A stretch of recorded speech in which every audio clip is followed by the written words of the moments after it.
অমিত শাহ এবং রাহুল গান্ধী দুই শিবিরের দুই হেভিওয়েট প্রার্থী, দুজনেই দেশের দুই প্রধান রাজনৈতিক দলের সভাপতি।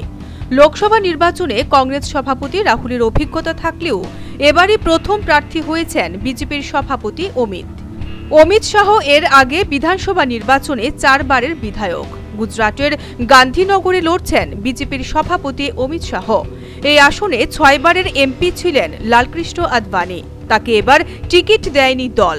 এই নিয়ে ঘরে বাইরে অনেক সমালোচনাও শুনতে হয়েছে মোদি অমিত শাহকে।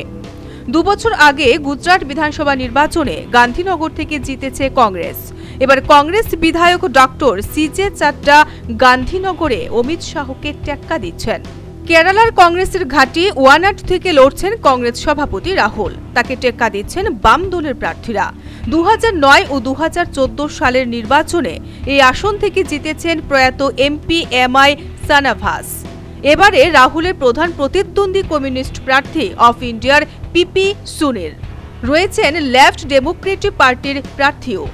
বামেদের পাশ কাটিয়ে রাহুল নিজেদের জেতা আসন দখলে রাখতে পারবেন কিনা সেটা এখন দেখার বিষয়। উত্তরপ্রদেশের আমেথি থেকেও প্রার্থী হয়েছেন তিনি। Bureau report, news vanguard.